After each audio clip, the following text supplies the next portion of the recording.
Friends, welcome to my channel.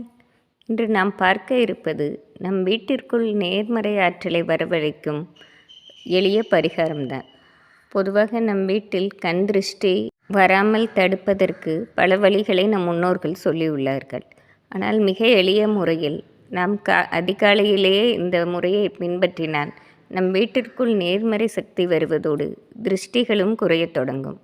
இதற்கு நாம் தினசரி வாசல் தெளிக்கையில் மாட்டு சாணத்தை பயன்படுத்த வேண்டும்.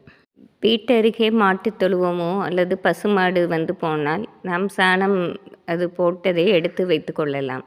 இதற்கு தேவை ஒரு கைப்பிடி அளவே போதுமானது தான். இந்த சாணத்தை நாம் கால்வாசி வாளியில் தண்ணீர் இருக்கும்படி வைத்து அதில் மஞ்சள் பொடி போட்டு கலக்கி கொள்ள வேண்டும்.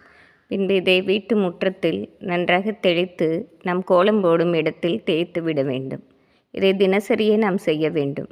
வீட்டருகே பசுமாடோ சாணம் கிடைக்காதவர்கள், மாடு வைத்திருப்பவர்கள் சாணம் தட்டி அதை விற்பனையும் செய்வார்கள். அதை நாம் வாங்கி வைத்துக்கொண்டு இரவிலே நாம் சிறிதளவு தண்ணீரில் அந்த சாணத்தை கரைத்து வைத்து கொள்ள வேண்டும்.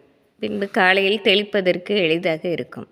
இதை நாம் தொடர்ந்து ஒரு 48 நாட்களாவது செய்து வந்தோம் என்றால் நம் வீட்டில் தீராத பிரச்சனைகள் தீர்வதோடு கண் திருஷ்டிகளும் குறையத் தொடங்கும்.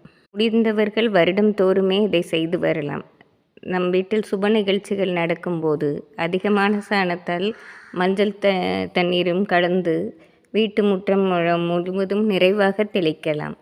அந்த அன்றாடம் நாம் வாசல் தெளிக்கும் போதும் இதை பின்பற்றி வருவது மிகுந்த ஏற்றத்தை தரும். மேலும் நாம் முற்றத்தில் சாணத்தை தேய்த்து அதன் மேல் கோலம் போடுவதால் மகாலட்சுமி நிரந்தரமாக நம் வீட்டில் வாசம் செய்வாள். இதை நாம் செய்து பார்த்தாதான் இதன் பலன் நமக்கு தெரியும்.